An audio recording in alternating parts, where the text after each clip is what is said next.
topics and opinions expressed in the following show are solely those of the host and their guests and not those of W4CY Radio, its employees, or affiliates. We make no recommendations or endorsements for radio show programs, services, or products mentioned on air or on our web. No liability, explicit or implied, shall be extended to W4CY Radio or its employees or affiliates. Any questions or comments should be directed to those show hosts. Thank you for choosing W4CY Radio.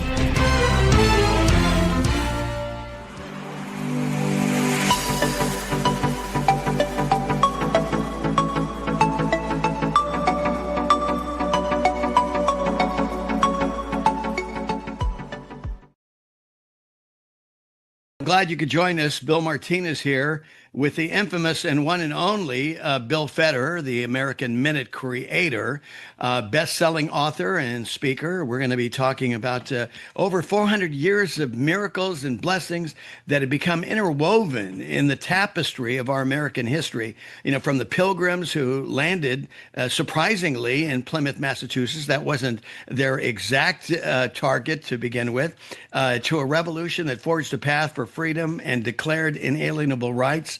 And since its beginning, as John Winthrop described, that America would be as a city upon a hill that would draw the attention of all peoples. And so it has, right?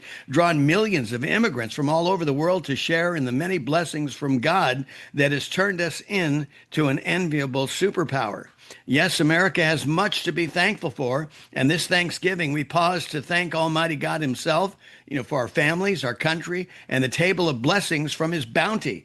May this be your best Thanksgiving ever that will prepare us for the most joyful and peaceful Christmas season. Bill Federer, welcome to the show. Good to have you with us. How are you? Oh, Bill, great to be with you. Don't you love that? I love Thanksgiving. I love it because the way it sets us up for the greatest gift that mankind could ever receive from God himself, right? Amen. Amen. Yeah. And a lot of people forget the backstory of the Pilgrims. So I put together a book. It's called The Treacherous World of the 16th Century and How the Pilgrims Escaped It. We can't really appreciate the Pilgrims until we realize what was going on in Europe that caused them to want to leave in the first place. Yeah. Yeah, exactly. I mean, there was all kinds of persecution, and it was a process. I think they were they left England and spent 11 years, near 11 years of praying and fasting and, just putting petitions before God saying, can you find us a place where we can worship you and have freedom of religion, right? Right. So the situation in Europe, it was Catholic, and then you had the Reformation, and then it got to where it's one denomination per country. And so Henry VIII decided to divorce his wife, Catherine of Aragon. After 18 years, she didn't have a son. And then he goes on to have 6 wives. Their fates were divorced, beheaded, died, divorced, beheaded, survived. Henry VIII was not a really nice guy to be married to.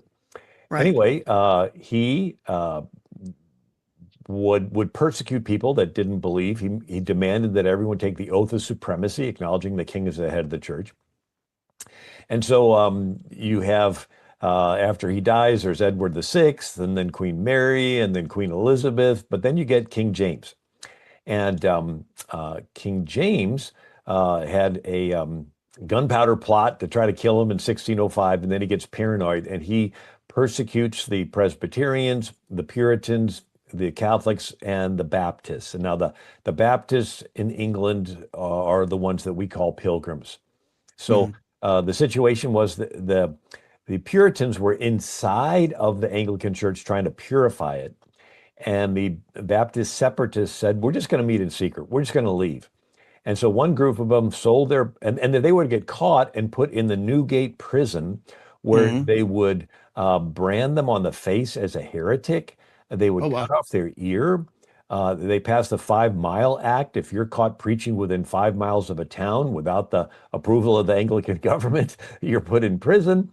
And so they would starve you. Nobody fed you in the prison. You had to have some friend that missed you.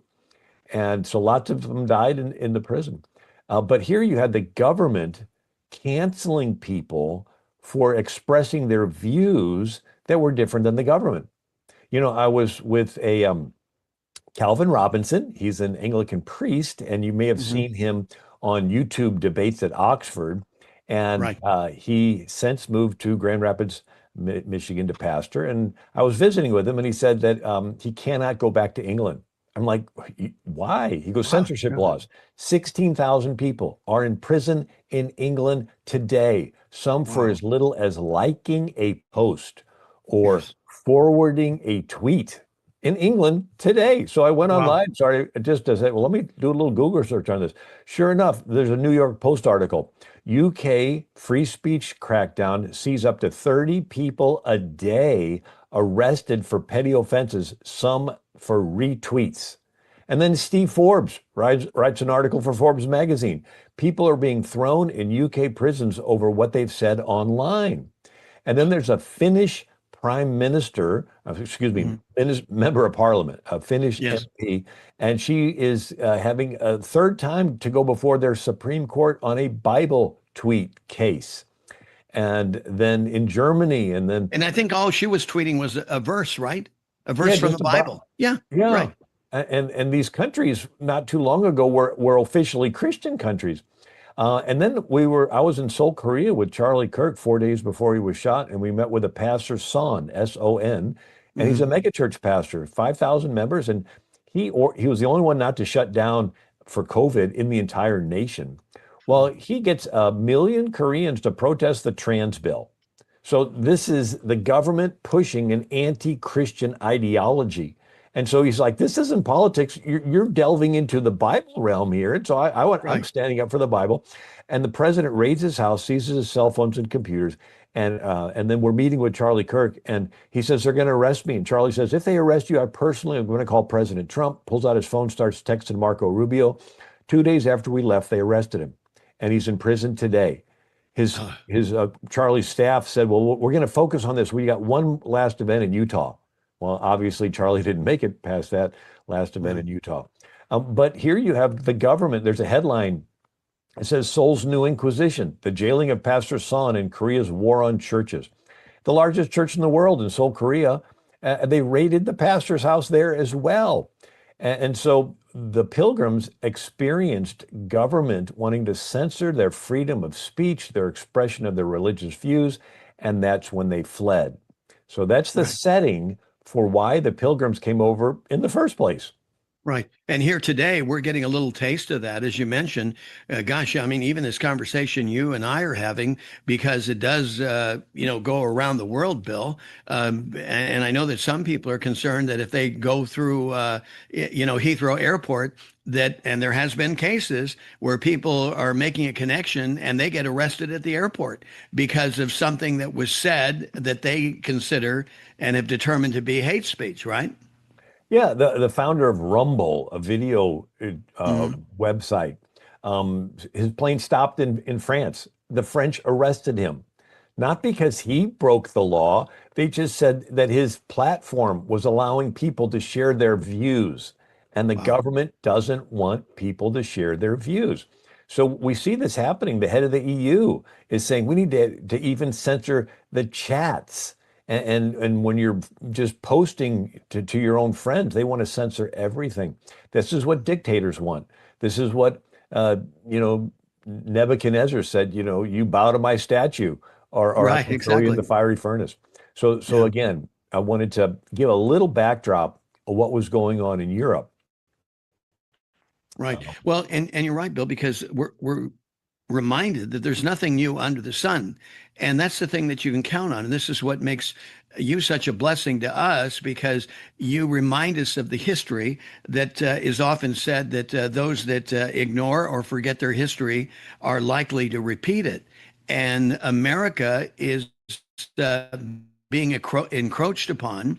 And some of the principles that we held to, that we embraced initially some 400 years ago, put it into two beautiful documents, is all being challenged, this day, even as we're talking, going into Thanksgiving 2025. We're talking with Bill Federer, the American Minute creator, as we walk down through history lane of America. Okay, Bill, go ahead and pick it up. Yeah, so I put this in a book called The Treacherous World of the 16th Century and How the Pilgrims Escaped It. And another little trivia. is Holland was the most tolerant place in Europe. It was 7 provinces that didn't always agree on stuff, but they would work together in an 80-year war of independence from Spain. And then they finally uh, get free, and that's when the Pilgrims flee from England to the Netherlands, the 7 provinces. One story is some of the Pilgrims sold their property and bought passage on a ship, but right before the ship took off, the captain robbed them, turned them over to the police, they're put in jail. Mm. And then another group of these Pilgrim separatists arranged for a Dutch ship to sail up the coast, and they would be waiting in rowboats and hurry up and row out and sail away. The Pilgrims show up a day early, and they're in the waves, and the kids are getting sick, and the women say, "Can we wait on shore?" Well, while they're waiting, the ship shows up, the men row out, they're stowing stuff on the boat, and someone snitched, and the British come over the hill and capture the women and children. And the Dutch captain says, "Well, I don't have an army with me," and he sails away with the men. Oh, And you could just imagine those women and children on the shore watching that ship getting smaller and smaller till it disappears over the horizon. For 2 years, they passed those women and children from one jail and court to another to another. Finally, a judge said, "You really didn't do anything wrong. Go home." They go, "Duh, we sold our homes." yeah, Well, right. just to get them out of their hair, they put them on a boat, send them over to the Netherlands. They somehow found their husbands. They're over there for 12 years. Excuse me. And the kids are beginning to assimilate and become Dutch. And they're not getting anybody else to come over because they're working 3 jobs. It's really hard. Mhm. Edward Winslow and William Brewster were printing pamphlets and smuggling them back into England. And so the King of England had their house raided and seized their printing press. And so they decided to flee. And they were going to go to Guyana in South America. Boy, that would have made Oh, history wow. different. Yes. William Bradford writes, some had thoughts and were earnest for Guyana. Those for Guyana alleged that the country was rich and fruitful and blessed with a perpetual spring. But this was answered that it was out of the question. If they should live and do well, the jealous Spaniard would never suffer them long and would displant them and overthrow them as they did the French in Florida. What's that? Well, some French Protestants called Huguenots tried to settle around Jacksonville, Florida in 1565. Spanish found out about it and killed the men and took the women and children away. And then the Spanish founded St. Augustine, Florida. But the Fair enough. Pilgrims like, we don't want to go anywhere near that area of the world. And so they decide to go to Jamestown. Now, they got blown off course in a storm. It's a 66-day journey. They're in a 5-foot high tween deck in the boat with no windows. It's not a cruise ship. And they're Yeah, right. tossed back and forth Yeah, there's 3,000 no miles. shuffleboard on this or anything like that, right? Yeah, one young pilgrim named John Howland goes topside for some fresh air right when a freezing wave sweeps the deck and throws him into the ocean. Oh my And God. somebody threw a rope and he's like 12 feet under and he like reaches up and grabs the rope and he's pulled out of the freezing North Atlantic and survives. Well, they get to America and they're 500 miles away from Jamestown. They try sailing south and almost sink. And the captain says, "It's too dangerous," and goes back to Plymouth Rock and says, "Off the boat." And these pilgrims are like, "We have a question. Who's going to be in charge?" There's 102 of us on the boat, and nobody's been picked by the king. Hmm. And so they decide to uh, take their church government and make it their civil government. And right, so they're not Anglicans. Hmm. They don't have that hierarchical church structure. They're a little small congregation with a covenant form of government that was actually borrowed from ancient Israel that first 400 years out of Egypt before Israel got a king. And so they Exactly. and so they take their covenant church government and they make it their covenant civil government. And so the Mayflower Compact says, "We, in the presence of God, covenant ourselves together into a civil body politic." A church group becoming a political group? Right. It was a polarity change in the flow of power. Instead of top down rule by kings, it's bottom up rule by the 102 of us. Yes. Now, it is providential they did not make it to Jamestown. Why? 4,000 people died in Jamestown between 1607 and 1624. They had malaria and diseases and Indian attacks. Matter of fact, one winter was called the starving time.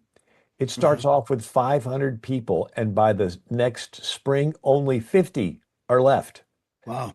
450 people died in one winter. And then they had an Indian attack in 1622.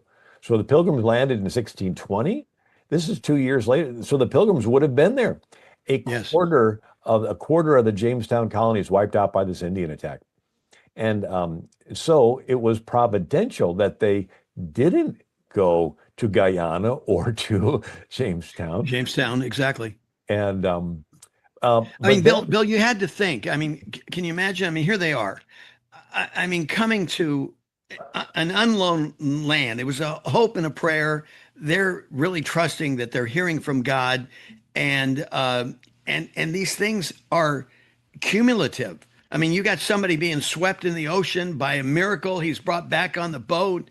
They're supposed to go to Jamestown. Nope, they end up in Massachusetts at Plymouth instead, and are able to escape this. I guess anything short of an epidemic or something there that happened in Jamestown they would have been part of the carnage, right? yeah, yeah. So, it's one of those spiritual messages that maybe when we plan something and it doesn't work out, that the God has a better plan, and we Right. You have to think? trust Yeah. Him. Right. And then one interesting thing is the Pilgrims tried communism and rejected it. You're like, what? I didn't know this part. Oh yeah. They had no money, and so they had to borrow money. A little background. Um, Prior to the Reformation, there were no companies because it was a sin of usury to pay or receive interest. They had what they called companies, but they were like religious orders of Jesuits and so forth. And then they had town guilds, which were, a bunch of rules on how to set up a cobbler shop for shoes, but no companies until the Reformation. And then you had the Dutch East India Company, which is where if you could pitch in money, a butcher, baker, candlestick maker could pitch in money to buy a boat to go to Indonesia to look for nutmeg and cinnamon. And when it came back, you would have a profit and you would get a dividend. And if you wanted to sell your ownership in this ship while it's at sea, you would go down to the Amsterdam Stock Exchange. It's the first one ever in the world. And if the ship sank or was captured by Muslim pirates, well, they invented insurance companies. And that was the Dutch. And so the English started companies. And they had the Muscovy Company. They were going to go north of Russia to get to China and froze in the ice. But then a dog sled took some of them to Moscow. But then they had the British East India, British East India Company. And then they decided to have the Virginia Company. So the background, initially Virginia was founded by Sir Walter Raleigh and in 1584, and he has a settlement in Roanoke, Virginia, which today is North Carolina. But he can't bring supplies for a half dozen years because of the Spanish Armada attacking England. And when they finally send a ship back, the entire Roanoke colony is gone. Somebody carved in the tree Croatan, which is the name of an Indian tribe. They later did DNA tests and says, yeah, that they all just assimilated, became Indians. And so Sir Walter Raleigh lost 30,000 pounds sterling personally. He put up the money and lost it. So nobody else wanted to take a risk on the New World until they started the Virginia Company. And the company history goes back to pirates. And so you would have the English, Dutch, French would rob Spanish ships filled full of gold that were headed back to Europe, and Spain used the money to fight the Muslims to keep them from taking over Europe. The Battle of Lepanto and the Battle of Malta and all the Battle of Vienna. Anyway, so these pirates would sort of be subcontractors. And so the Queen Elizabeth, for example, would tell Sir Francis Drake with this letter of marque that you can rob the Spanish gold and you can bring it back to England, and I'm not going to ask where you got it, but I get a percentage. And so they were called privateers. They were like private citizens, like, oh, I didn't know they were doing that, but See, Anyway, that's where Nancy Pelosi got quid pro quo. See, it all yeah. started. It all goes back to that, right? What's in it for me? Yeah. And so with the companies, it would be the king or queen saying, okay, we're going to let this company do business and they have a monopoly, and we're not going to ask what they're doing in their colonies, but we get a percentage when it comes back to England. Hmm. And so the King of England gave the Virginia Company a monopoly for trade in the New World.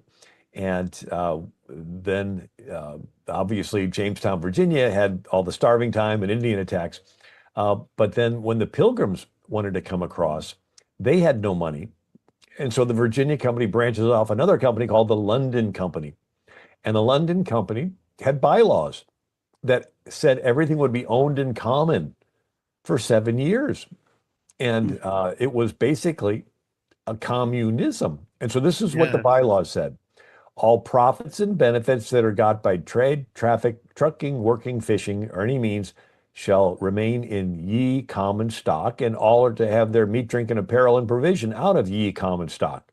So everybody's work goes into this pile, and everybody's provision comes out of the pile. William Bradford said they tried it and almost starved to death. He Right. says the failure of that experiment of communal service, which was tried for several years by good and honest men, proves the emptiness of the theory of Plato and other ancients, applauded by some of latter times, that the taking away of private. Now, Plato was the first one that talked about everybody owning everything in common. Hmm. And it sounds good till you think it through. Right. Somebody has to be in the government handing out the common stuff. Either think it or live it through, right? Yes, right. Yeah. Yeah, But somebody has to be in the government handing out the common stuff. And they're always going to be tempted to give a little extra to their family and friends of course. and hold back from someone they don't like. And it Mhm. gets discretionary. And the saying is, he who holds the purse strings has the power. So every attempt at everybody owning everything equally ends up with a deep state bureaucracy passing out favors to their friends and weaponizing the government against their enemies. Mhm. And so I put this in a book called Socialism, The Real History from Plato to the Present. Anyways, but that was theoretical. The Pilgrims were the first ones that actually tried to live out this theoretical owning stuff in common. And they And knew and it. and how long did they try this experiment, Bill? Was it a year or 2 years? Yeah, it's probably like 2 years. Really? But Okay. but that's why William Bradford says that this proves the emptiness of the theory of Plato. Right. Here are these pilgrims. They knew that they were trying to live out this theoretical thing that Plato talked about. He mentions Plato by name, Yeah. that the taking away of private property and possession of it in community would make a state happy and flourishing, as if they were wiser than God. Mhm. For in this instance, community of property was found to breed much confusion and discontent. The young men who were most able and fit for service objected to being forced to spend their time and energy working for other men's wives and children without any recompense. The strong man or the resourceful man had no more share of food, clothes, etc., than the weak man, who was not able to do a quarter what the other could. This was thought injustice. The aged and graver men, who were ranked and equalized in labor, food, clothes with the younger and humbler ones, considered it some indignity and disrespect. As for men's wives, who were obliged to do service for other men, such as cooking, washing their clothes, they considered it a kind of slavery, and many husbands would not brook it or allow it. Mhm. Let none argue that this is due to human failing rather than to this communistic plan of life in itself. He calls it communistic. Right. And then William Bradford goes on, I answer that God, in his wisdom, saw that another plan of life was fitter for them. So they began to consider how to raise more corn, obtain a better crop, so they might not endure the misery of want, like starving through a winter. After much debate, the governor, with the chief among them, allowed each man to plant corn for his own household. Mhm. Wow, what a novel idea. You Exactly. plant corn for your household. He goes on, so every family was assigned a parcel of land. This was very successful. It made all hands very industrious, so that much more corn was planted than otherwise would have been, and brought far better satisfaction. The women now went willingly into the field to plant corn and took their little ones with them, while before they would allege weakness and inability, and to have compelled them would have been thought great oppression. Exactly. And so here you had, five women made it through that first winter. All the rest of them died. And so you have, here's the women, and their husband died, and their kids are sick, and it's like, I'm not going to go out and plant corn today. And then they changed it up. It says, no, no, no, you get whatever is grown. And it's like, Right. okay, kid, we're going to plant corn Yeah. today, Yeah. Yeah. right? And so here the Pilgrims tried communism. They ought to give this message in New York, and Well, in other places around the country that are trying to embrace this, you're exactly right, Bill.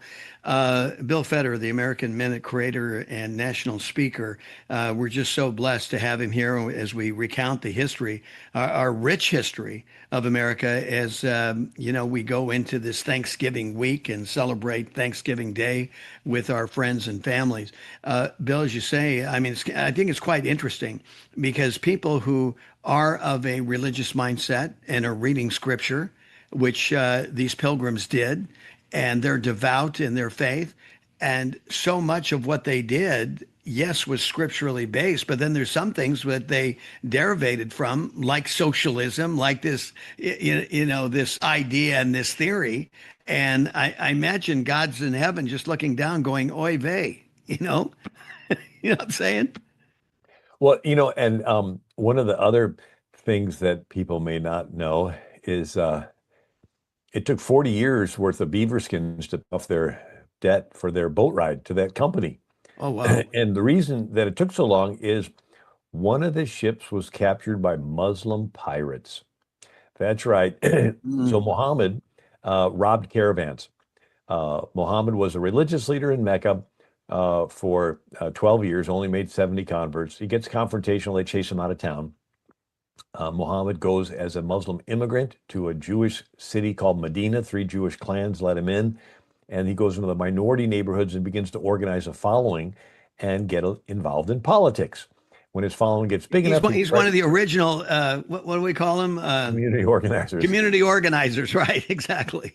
And then he pressures the Jews to accommodate him and his followers politically and make a treaty. And then when Muhammad's followers get confrontational, they get chased out of Mecca. Now there's lots of Muslim immigrants. They come to Medina, and Muhammad allows them to rob the caravans headed back to Mecca. And so it's a little different than Jesus, who said, if they take your coat, give them your shirt. Muhammad's was, if they take your house, you retaliate, take their caravan. It's called Right. victimhood. We're the victims of their intolerance. And so we're justified in attacking. And so he gets verses from his Allah that he gets a fifth of the booty. And then one verse says, Allah has given you the slave girls as your booty. So the Muslim men can have four wives plus as many extra women as their right hand possesses. Plus, if they die in jihad, they get 72 women. And so then he goes I've back to always that. wondered why 72? 72 a magic number, why not 50 and why not 172? But 72 is the magic number. Do we know why 72? Yeah, well, the Muslims will say that the Quran came down in Arabic, but there's actually an earlier version in Syro-Aramaic, and there's one little bitty mark that changes it from 72 to raisin. And you're like, raisin? Yeah, Right. there's a church up in the mountains there, and it has a picture of Jesus with his apostles with grapes. And he says, I will not eat again from the fruit of the vine until I eat it together with you in paradise. And so this idea of in paradise, you're going to have the fruit of the vine, which in the Mhm. dry Arab culture, would raisins would be considered a luxury. Right. But whoever was transcribing it, if you leave one little bitty tick mark, it goes from raisin to 72. How Evidently, disappointing. How disappointing. Here you are with ambition. You're going to end up with 72 virgins and you end up with, raisins. Oh, uh, yeah, yeah. And I, I don't know why. Silly me. I think that might frustrate me a little bit. But thanks for clearing that up. I've just always wondered, what the magic number was behind 72. And we're talking with Bill Federer, the American Minute creator. Hey, Bill, as we go here for just a moment, I've always bragged about you, and I'm just so grateful for our relationship, and I'm grateful for everything that you do for American Minute. That I always want to share your genius, your talents and your gifts with our audience. And I always recommend. I tell people, the American Minute is something that I'm almost evangelistic for it. I myself, I look to it on a daily basis. It's just so much fun, and I love history. And here it is, a couple of minutes a day, American Minute, and it's all right there. And I want to give you an opportunity to tell our audience how they can subscribe and share in the joy of your history knowledge. Oh, well, thank you, Bill. My website's americanminute.com, americanminute.com. And we're talking about a book. It's called The Treacherous World of the 16th Century and How the Pilgrims Escaped It. Mhm. And then the last couple of years, I've been doing a weekly video for Turning Point Education. And their website is turningpointed.com. Mhm. And you go to the top where it says resources and click on it and scroll down, and you'll find how we got here. And so it's Right. a short 10-minute video once a week, how we got here. And of course, the one this week are on the Pilgrims and Squanto. But thank you. So AmericanMinute.com.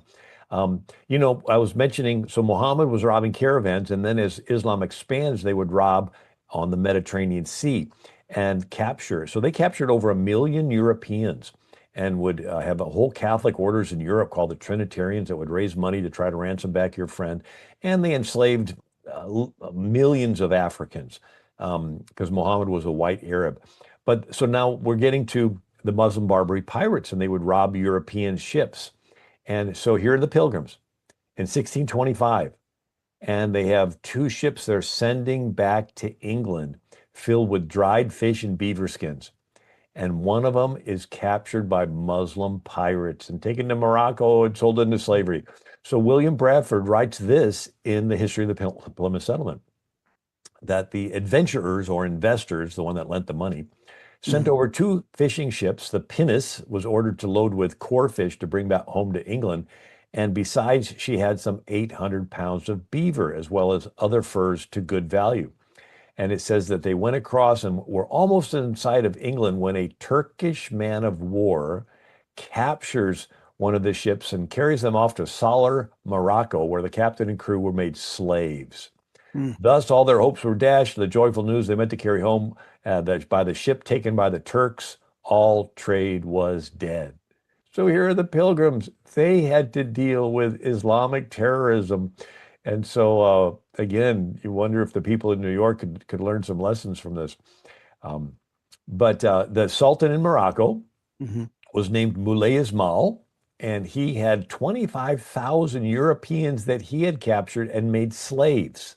And they built him this big palace at Meknes, sort of a mini version of Versailles. And Mhm. um, and then he had 500 wives, mostly Europeans, that he had captured from these ships, which bore him a record 1,042 children. That's like Whoa. some record, right? Yeah. Yeah, I think And so. and he was brutal. The reports are that he would come out, and if he was dressed in yellow, that meant that he was going to hunt his own slaves.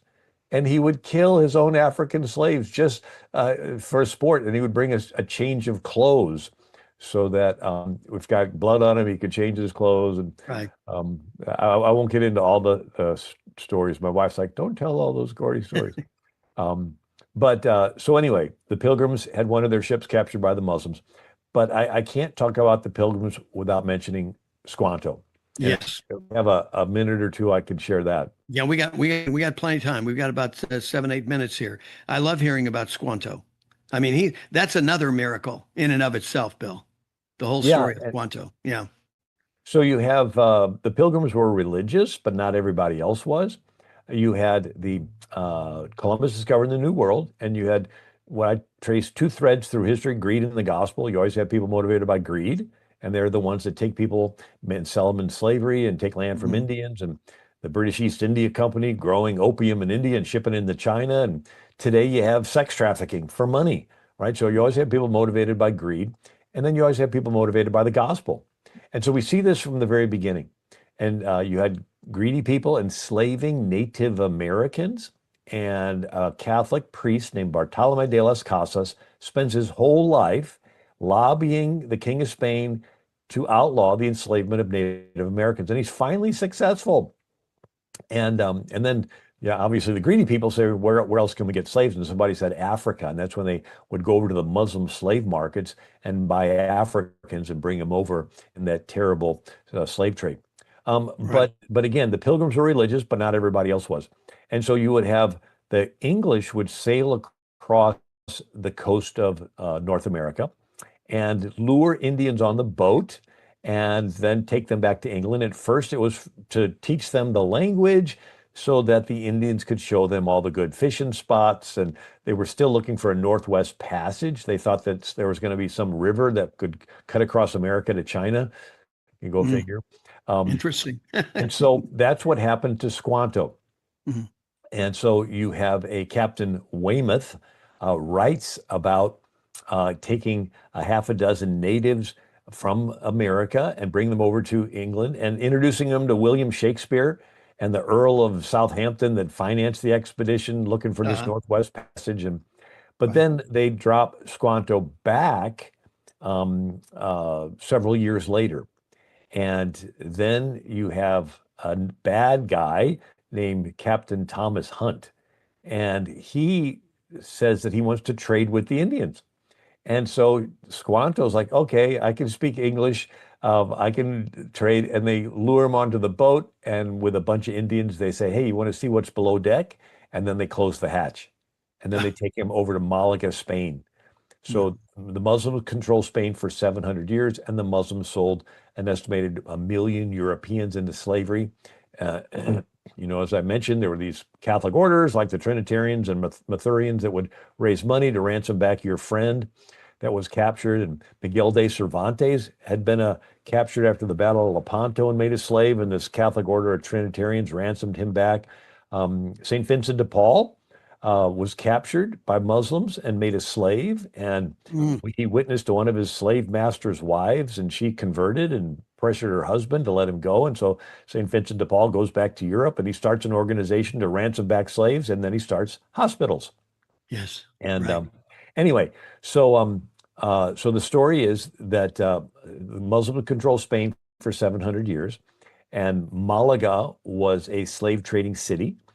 Spain becomes free from the Muslims, but the slave trading city still exists. And so Squanto and these Indians are taken back there. And the Franciscan friars heard about it. And they raised a ruckus that it's so immoral to sell these Native Americans. And so they get custody of them. And, with the reasoning that they wanted to introduce them to Christ. But the friars eventually give them their freedom. And then Squanto hitchhikes his way across Europe back to England. Yeah. And he arrives and he gets employed in a Newfoundland company. And then he gets dropped back off on the coast of America. And he goes to where his Patuxet tribe was and finds out the whole tribe was wiped out in a plague. Right. And right. William Bradford explains that 3 years earlier, a French ship was shipwrecked at Cape Cod. The sailors got ashore. The Indians never left watching them and dogging them till they got the advantage and killed them all but 3 or 4 whom they made sport with and sent them from one chief to another. Well, evidently one of them must have had an illness. The Indians had no immunity, and it wipes out the entire tribe. And so, ironically, had Squanto not been kidnapped, he most certainly would have died in that plague. He'd have been part of that plague. Yeah, exactly. Yeah. And so here's Squanto, after years of being away, comes back, and his whole tribe is dead. It must have been devastating for him. And he goes off to live with the neighboring Wampanoag tribe. And then in June of 1620 is when Squanto's dropped off. And then the Pilgrims land in November of 1620. And then half the Pilgrims die that winter. Again, only 5 women survived that first winter out of 18. And then the next spring, William Bradford says about the 16th of March, 1621, a certain Indian came boldly amongst them, spoke to them in broken English. His name was Squanto. He told them of another, his name was Samoset. He told them of another Indian named Squanto, who the native of this place who had been in England and could speak English better than himself. And then about 4 days later, Massasoit, the chief, with some of his tribe, and then Squanto come. And after many gifts, they made a peace treaty. And it says Squanto was their interpreter. And that was key because they didn't have all the misunderstandings that Jamestown had with all the Exactly. Indian massacres. And that Right. was thanks to Squanto. A little interesting trivia: the Indians smoked peace pipes, and Hmm. the Indians were healthy, and so the Europeans are like, "Huh, tobacco must make you healthy." Hmm. And so it became a health craze in England of doctors prescribing tobacco. Oh yes, there's Native Americans, and natives are really healthy, and they smoke tobacco, so smoke tobacco will make you healthy. Anyway, um, But but what was that? What was in their peace pipe as opposed to what was in the pipes that went overseas, though? yeah, well, I mean, it was tobacco. You know, it was tobacco either way, right? Okay. Yeah, but so you had Squanto teaches them how to plant corn. And the Pilgrim said, "We tried it." He goes, "No, you have to take a fish and put it over the kernel of corn and then guard it for 2 weeks to keep the wolves away. And then the fish decomposes and it fertilizes the soil and you get a nice stalk of corn." And then he taught them how to take the corn, put it in a pot and shake it over a fire and make popcorn. Yeah. And then he taught them to take off their shoes, go down to the riverbank and squeegee in the mud and catch eels and clams. And then he taught him how to fish. And they said, "We tried." He goes, "No, these are salmon. They spawn in April. This river is going to be packed." And then William Byrd said, "Neither was there a man among them who had ever seen a beaver skin until instructed by Squanto." And so you had, and again, it took 40 years worth of beaver skins to pay off their debt for that boat ride. Hmm. So they got on good terms. Later Chief Massasoit got ill, and the Pilgrim, uh, Edward Winslow and Stephen Hopkins doctored him back to health. And the peace treaty went on for 50 years. And the fine print was, if you doctor an Indian chief and he dies, you die. It was pretty Oh, serious if you're going to right. doctor Yeah. You somebody. think exactly? And Yeah. I but guess that's where medicine got that idea of do no harm, right? yeah. And so William Bradford talks about Squanto being a special instrument sent of God for their good beyond their expectation. And you can't help see the story of Joseph in there. Joseph is Mhm. sold as a slave by his brothers, and he's Right. down in Egypt. Yet, as the years go by, he's able to provide for his whole family with food because of this famine. Well, Exactly. Squanto is terrible that he was sold into slavery, but he was able to provide for all these pilgrims that probably wouldn't have survived. So the first Thanksgiving, that they have 90 Indians show up and only 52 pilgrims. There's almost twice as many Indians at the Right. first Thanksgiving, and out of the pilgrims, there's 24 men, 24 kids and teenagers, and only 4 women. Wow. 5 made it through the first winter, but Mhm. John Carter's wife died. And so now you're down to 4 adult women cooking for 142 people. Wow. Wow. And, Yeah. and so Exactly. the first Thanksgiving, the Indians did show up with deer and turkey, and the Pilgrims had cranberry sauce and puddings and stuff like that, and squash. And at the end of the day, the Indians roll up in their blankets and go to sleep. And the next day, they're still there. So Thanksgiving goes on for 2 days. At the end of the day, the Indians roll up in their fur blankets and they wake up and it goes on for 3 days. And the young men are doing foot races and arm wrestling and stuff like that. So it's just an amazing story of Right. God's provision. And had Squanto not been there, the Pilgrims probably wouldn't have survived. Yeah. And they wouldn't have brought their covenant form of government out of which came our Constitution. So Exactly. the word federal is Latin for covenant. Mhm.